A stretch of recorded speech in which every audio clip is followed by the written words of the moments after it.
बहुत समय पहले की बात है। एक गांव में एक दूध वाला रहता था। उसका नाम गिरधर था। वह अपनी पत्नी और अपने एक बेटे के साथ रहता था। उसके पास एक ही गाय थी। वह बहुत प्यारी थी, मगर वह बहुत कम दूध दिया करती थी। वह जितना भी दूध देती थी, गिरधर उसे शहर में जाकर बेच आया करता था। लेकिन दूध कम होने की वजह से उसकी आमदनी भी बहुत कम हुआ करती थी, जिसकी वजह से उसकी पत्नी उसे दिन रात ताने मारा करती थी। अजी सुनो, इतने थोड़े से पैसों का मैं क्या करूं? इतने कम पैसों में तो घर चलाना भी मुश्किल हो रहा है। आपने पड़ोस के मोहन की बीवी को देखा? वह कल ही नई साड़ी खरीद के लाई है। उसका पति तो उसे हर हफ्ते मेला दिखाने के लिए लेकर जाता है और नए कपड़े भी दिलवाता है। आप तो ऐसा कुछ नहीं करते। देखो भगवान, मैं जितने पैसे कमाता हूँ सारे तुम्हें लाके दे देता हूँ। अब मैं और पैसे कहाँ से लाऊं? जितने पैसे तुम कमा के लाते हो ना, उसमें से आधे से ज्यादा पैसों का चारा तो तुम्हारी ये गाय ही खा जाती है और बदले में इतना कम दूध देती है। इस गाय से हमें कोई फायदा नहीं है। इसे तो तुम किसी जंगल में ही छोड़ आओ और एक नई गाय खरीद लो। देखो भगवान, मेरे पास नई गाय खरीदने के पैसे नहीं हैं। हम जितना भी कमाते हैं उसमें 2 वक्त की रोटी मिल जाती है। मुझे ज्यादा कुछ नहीं चाहिए। अजी आपको नहीं चाहिए तो ना सही, लेकिन मुझे तो नए कपड़े खरीदने हैं और नए गहने भी लेने हैं। देखो भगवान, मुझे और परेशान मत करो। रात बहुत हो गई है और मुझे सोने जाना है। इतना बोलकर गिरधर वहां से चला जाता है। पत्नी सोचते हुए, कोई तो उपाय होगा जिससे हम ज्यादा मुनाफा कमा सकें। हमारे पास नई गाय खरीदने के पैसे तो हैं नहीं। मुझे इसी गाय से ज्यादा मुनाफा कमाने की तरकीब खोजनी होगी।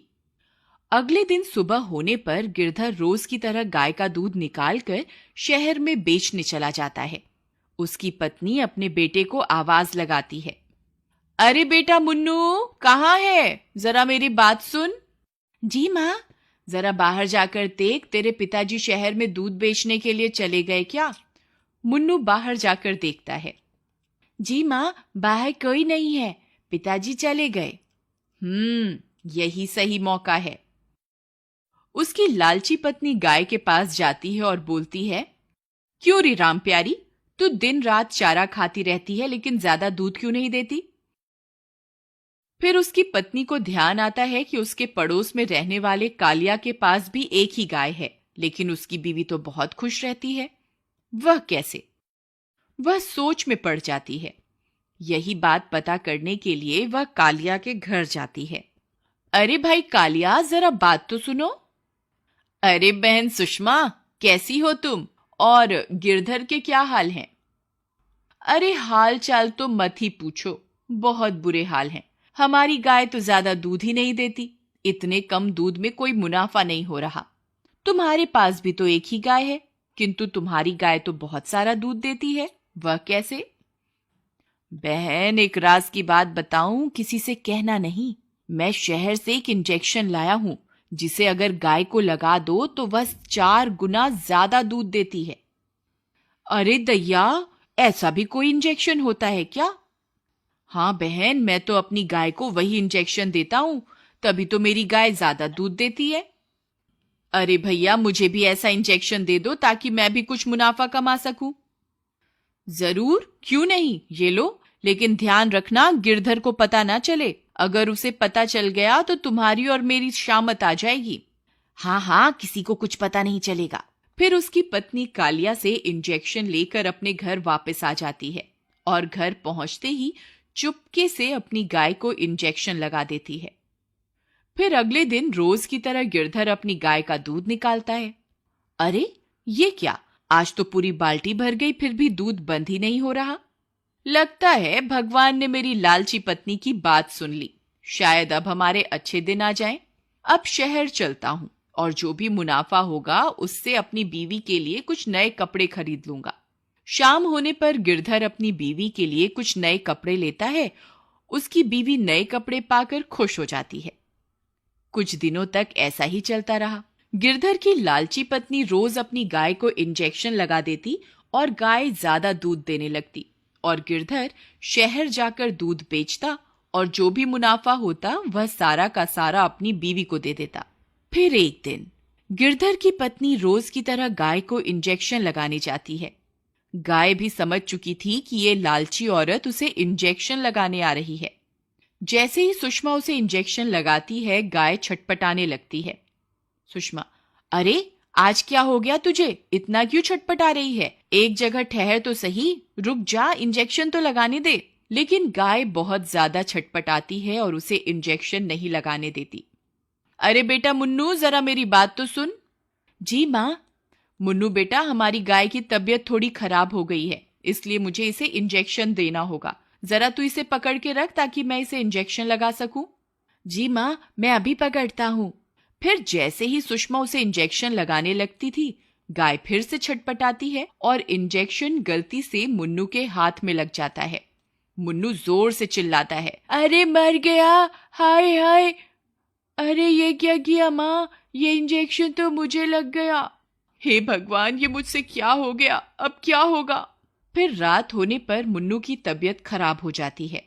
अरे बेटा मुन्नू, सुबह तक तो तुम ठीक थे, ये अचानक तुम्हें क्या हो गया? पिताजी, सुबह गाय की तबीयत खराब होने की वजह से माँ गाय को इंजेक्शन लगा रही थी और गलती से वह इंजेक्शन मुझे लग गया। लेकिन सुबह तो गाय की तबीयत ठीक थी। पत्नी डरते हुए, नहीं नहीं, आपके जाने के बाद उसकी तबीयत थोड़ी खराब हो गई थी, तो मैंने पड़ोस के कालिया से एक इंजेक्शन लेकर उसे लगाना चाहा था, तभी गलती से वह इंजेक्शन मुन्नू को लग गया। गिरधर समझ जाता है कि वह इंजेक्शन किस लिए था। गिरधर गुस्से में, मैं जानता हूं भागवान, तुम कालिया से वह इंजेक्शन क्यों लेकर आई थी। अपनी चोरी पकड़ी जाने पर उसकी पत्नी बहुत शर्मिंदा हो जाती है। मुझे माफ कर दो, ये सब तो मैंने अधिक मुनाफा कमाने के लिए किया था। मुझे क्या पता था कि वह इंजेक्शन एक दिन मेरे बेटे को ही लग जाएगा। गिरधर, भगवान, आज उस इंजेक्शन की वजह से जब तुम्हारे बेटे की तबीयत खराब हुई तभी तुम्हें एहसास हुआ ना। ये सोचो कि जब तुम रोज गाय को इंजेक्शन लगाती होगी तो उस पे क्या बीतती होगी, उसे कितना दर्द महसूस होता होगा। गाय तो बेजुबान है, इसलिए अपना हाल बता भी नहीं सकती, और हम लालची इंसान थोड़ा ज्यादा मुनाफा कमाने के चक्कर में इन बेजुबान जानवरों का फायदा उठाते हैं। अपने पति की बात सुनकर वह बहुत ज्यादा शर्मिंदा हो जाती है और अपने किए हुए की माफी मांगती है।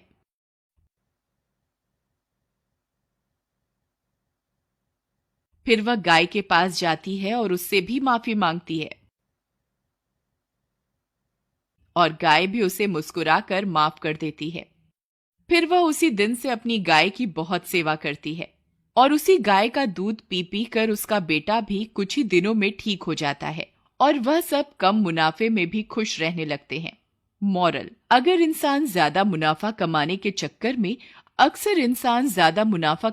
चक्कर में बेजुबान जानवरों का फायदा उठाते हैं और बेचारे जानवर बेजुबान होने की वजह से कुछ बोल भी नहीं पाते और हम इंसानों का जुल्म चुपचाप सहते रहते हैं। अक्सर आपने देखा होगा, सड़क पर गाय लावारिस हालत में घूमती रहती है और पॉलीथीन खाने की वजह से दम भी तोड़ देती है। हमें पॉलीथीन का इस्तेमाल भी कम से कम करना चाहिए और अगर आपको कोई गाय पॉलीथीन खाते हुए दिखाई दे तो उसे रोकना चाहिए। क्या पता आपके इस कदम से किसी बेजुबान की जान बच जाए। अक्सर चुनौतियों से, संघर्षों से हम डरते हैं, लेकिन संघर्ष ही तो हैं जो हमें और अधिक मजबूत करते हैं और जिंदगी की कठिनाइयों से लड़ने की हिम्मत देते हैं और हमें सक्षम बनाते हैं, कुछ भी कर पाने के और कुछ भी कर गुजरने के। इसलिए जिंदगी में कभी भी कोई चुनौती आई तो उसे घबराइए मत, बल्कि हंसकर उसका सामना कीजिए। ये कहानी कहीं ना कहीं अगर आपके दिल को छुए तो प्लीज लाइक जरूर कीजिएगा। Humanity should be our race, love should be our religion. Thanks for watching.